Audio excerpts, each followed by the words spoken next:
Hello everyone, welcome to this channel nursing guidance. तो आज मैं आपको मिडवाइफरी एंड गायनिकोलॉजिकल नर्सिंग में केस स्टडी कैसे बनाते हैं वो दिखाऊंगी। तो ये है केस स्टडी का फ्रंट पेज। तो इसमें आपको जो भी पेशेंट पे बनाना है, ठीक है, उसका नाम लिखना है और कौन से डिजीज के लिए आप बना रहे हैं। जैसे मैंने तो प्री इक्लेम्सिया पे बनाया है, तो वो आपको यहाँ पर मेंशन करना है। उसके बाद लेफ्ट साइड में आपको सबमिटेड टू में जो भी आपके ट्यूटर का नाम है, मीन्स आपके टीचर का जो भी नाम है वो लिखना है, ठीक है। और उसके बाद आपको जो भी इंस्टीट्यूट से आप है उसका नाम लिखना है। राइट में आपको सबमिटेड बाय में अपना नाम, रोल नंबर, बैच, ये सारी चीज़ें मेंशन करनी होती है। और नीचे आपको date of submission left side में, तो जिस भी दिन आप सबमिट कर रहे हो वो आपको यहाँ पर मेंशन करना होता है।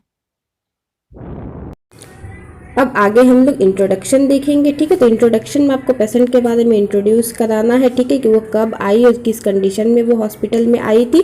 उनका बीपी वगैरह भी आपको यहाँ पर लिखना है, ठीक है। उसके बाद डॉक्टर ने जब पेशेंट को देखा तो उन्होंने क्या डायग्नोज किया वो सारी चीज़ें भी लिखना है, ठीक है। और आपने किस डिजीज के लिए पेशेंट को अपने केस स्टडी में लिया है वो भी मैंसन करना है। जैसे मैंने प्री एक्लेम्सिया के लिए पेशेंट को लिया है तो वो चीज़ मैंने यहाँ पर मैंसन किया है। इसके आगे अगर हम लोग जाएंगे तो सोशियो डेमोग्राफिक डाटा हम लोगों को लिखना है। इसमें हम लोग को पेशेंट के बारे में जानकारी देना है। पेशेंट का नाम क्या है, एज, ठीक है, religion, gravida, date of admission, period of gestation. इसके साथ ही एलएमपी ईडीडी लिखना भी मत भूलिएगा। इसके आगे है आपका एडमिशन कंप्लेन, ठीक है, कि जब पेशेंट एडमिशन के लिए आई तो उन्होंने क्या कंप्लेन किया, ठीक है, वो सारी चीज़ें ऐड करनी है। जैसे कि हाइपरटेंशन, एडिमा, वेट गेन, ठीक है, ये सारी चीज़ें मेरे पेशेंट में थी। अब आप अपने पेशेंट के अनुसार इसको लिख सकते हैं। नेक्स्ट है हिस्ट्री ऑफ प्रेजेंट इलनेस, ठीक है, प्रेजेंट इलनेस उनका क्या है वो यहाँ पर लिखना है। फिर हिस्ट्री ऑफ प्रेजेंट प्रेगनेंसी, उसके बारे में आपको यहाँ पर मेंशन करनी है। इसके आगे अगर हम लोग जाते हैं तो इसके आगे आपको ऑब्स्टेट्रिकल हिस्ट्री आता है, ठीक है, इसमें आपको प्राइमरी ग्रेविडा, मल्टी ग्रेविडा, ये सारी चीज़ें लिखनी है। नेक्स्ट मेंस्ट्रुअल हिस्ट्री, इसमें आपको फर्स्ट पीरियड कब आया था, मेनार्की आपको मेंशन करना है। इसके बाद साइकिल किस तरह का है, कितने डेज का है, वो सारा चीज़ आपको यहाँ पर लिखना है। नेक्स्ट है आपका पास्ट मेडिकल हिस्ट्री, ठीक है, इसमें अगर कोई भी डिजीज प्रेजेंट है आप यहाँ मेंशन कर सकते हैं। फिर प्रेजेंट मेडिकल हिस्ट्री यहाँ पर लिखनी है, ठीक है। फिर पास्ट सर्जिकल हिस्ट्री लिखनी है। मेरे पेशेंट में कुछ नहीं था तो मैंने नील सिग्निफिकेंट लिखा है। इसके आगे फैमिली हिस्ट्री लिखना है, ठीक है। तो फैमिली में अगर किसी को कोई हेरिडेटरी डिजीज वगैरह का कंडीशन है तो आप यहाँ पर मेंशन कर सकते हैं। उसके बाद आपको न्यूट्रिशनल स्टेटस दिखाना है, ठीक है, पेशेंट वेजिटेरियन है, नॉन वेजिटेरियन है, ठीक है, उनका जो न्यूट्रिशनल स्टेटस है वो किस तरह का, ये सारी चीज़ें आपको लिखना है। नेक्स्ट है पर्सनल हिस्ट्री, ठीक है, पर्सनल हिस्ट्री में आपको कोई भी एडिक्शन वगैरह के बारे में लिखना है। जैसे कोई अगर स्मोकिंग से मतलब एडिक्टेड है या फिर कोई टोबैको ये सब से एडिक्टेड है तो वो सारी चीज़ें आपको यहाँ पर मेंशन करनी है।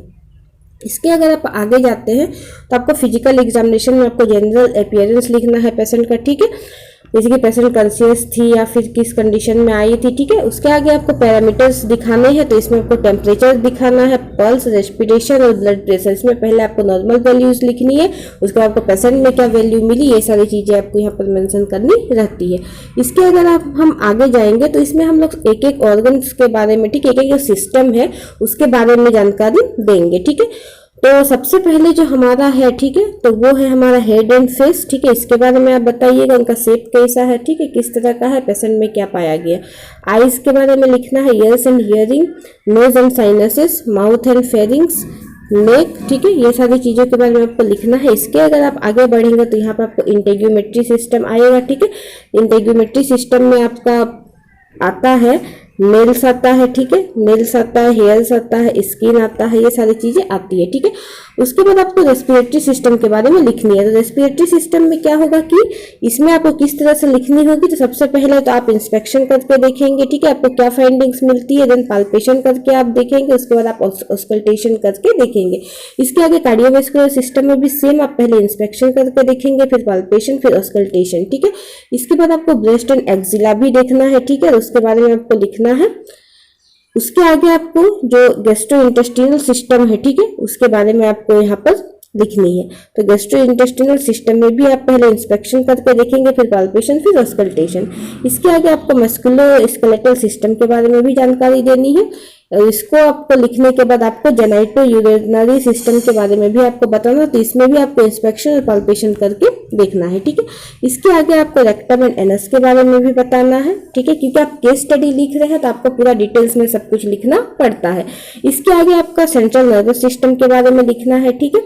तो ये सारी चीजें आपको लिखना रहता है, फिर आपको इम्प्रेशन भी लिखना है, ठीक है। इसको लिखने के बाद अगर आप आगे बढ़ते हैं तो यहाँ पर आपको लेबोरेटरी फाइंडिंग्स लिखना है, ठीक है, जिसमें आपको बहुत सारी चीजें दिखाना पड़ता है, जैसे कि आपको जो भी मतलब जो वैल्यूज है, ठीक है, जैसे कि आपका हीमोग्लोबिन का वैल्यूज दिखाना है, ठीक है, SGOT, SGPT, सीरम प्रोटीन, ठीक है, ये सारी चीजें, क्रिएटिनिन, यूरिया, पहले आपको नॉर्मल वैल्यूज एक साइड लिख लेनी है, ठीक है, उसके बाद आपको पेशेंट में क्या वैल्यूज मिली, ये सारी चीजें आपको यहाँ पर मेंशन करनी रहती है।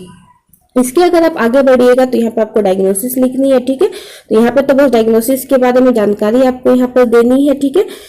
उसके आगे क्या है कि आपको रिस्क फैक्टर लिखनी है। रिस्क फैक्टर देखिए आपको किस तरह से लिखनी है, आप अच्छा से समझ लीजिए। एक तरफ आपको क्या है, लेफ्ट तरफ आपको अकॉर्डिंग टू बुक लिखना है, ठीक है, कि बुक में क्या क्या रिस्क फैक्टर इस डिजीज के लिए दिए हुए हैं।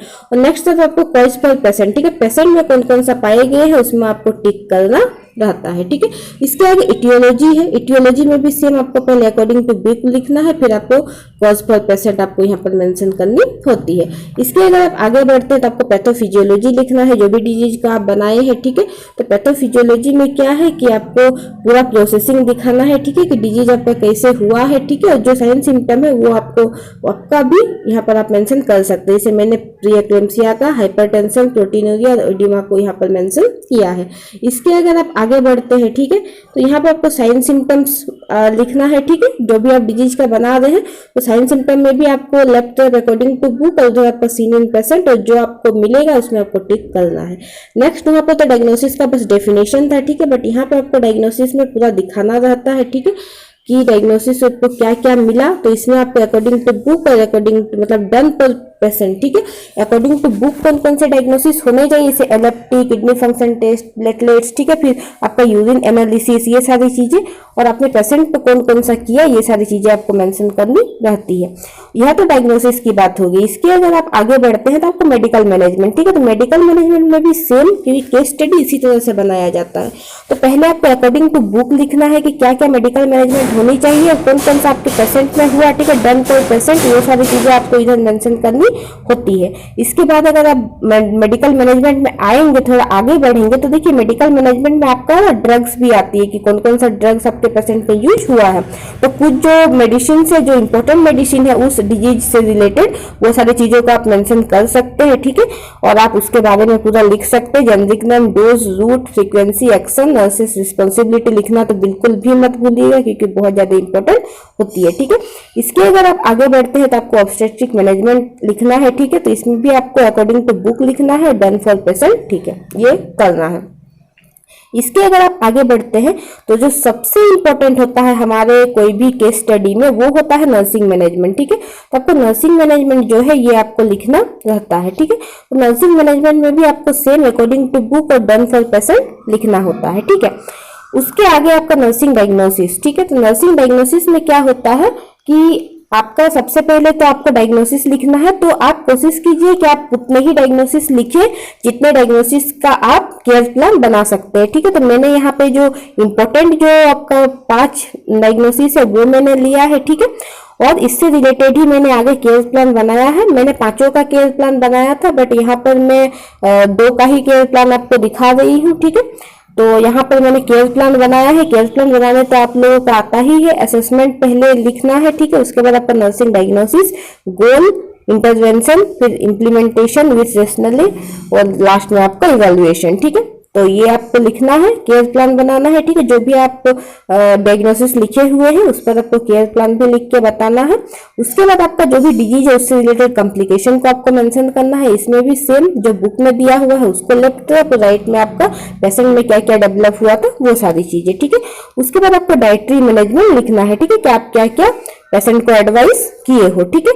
इसके बाद हेल्थ एजुकेशन, हमेशा देखिए कोई भी केस स्टडी का ये पर्पस होता है, ठीक है, कि हेल्थ एजुकेशन आप पेशेंट को दे, तो आप उस डिजीज से रिलेटेड उनको क्या क्या हेल्थ एजुकेशन दिए हैं वो सारी चीजें आपको लिखना है। इसके आगे अगर आप बढ़ते हैं तो आपको प्रोग्नोसिस लिखना है, ठीक है, कि इस डिजीज का क्या प्रोग्नोसिस रहा, तो इसमें भी अकॉर्डिंग टू बुक क्या क्या मेंशन है वो लिखना है। उसके बाद आपका पेशेंट में क्या क्या आपने देखा वो सारी चीजें आपको लिखनी होती है, ठीक है। उसके बाद लास्ट में आपका आता है बिब्लियोग्राफी, ठीक है। तो बिब्लियोग्राफी भी आप जरूर लिखिएगा, तभी आपका केस स्टडी जो है केस स्टडी में आएगा, ठीक है, और आपको मार्क्स जो है बहुत अच्छे मिलेंगे। तो सबसे पहले जो भी आपका इंटरनेट साइट से, ठीक है, उसको आप मेंशन कीजिएगा। और उसके बाद क्या होता है कि जो भी बुक्स वगैरह आप प्रेफर किए हैं, जैसे मैंने तो नम्मा जैकब का बुक प्रेफर किया था, तो उसको मैंने यहाँ पर मेंशन किया है, ठीक है। तो यही था केस स्टडी, ठीक है। इसका जो है इसको मैं डाल दूंगी, ठीक है, लिंक में, तो आप वहां से जा करके भी डाउनलोड कर सकते हैं, ठीक है, पीडीएफ में डाल दूंगी।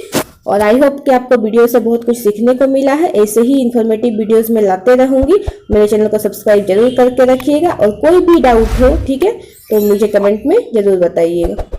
Thank you.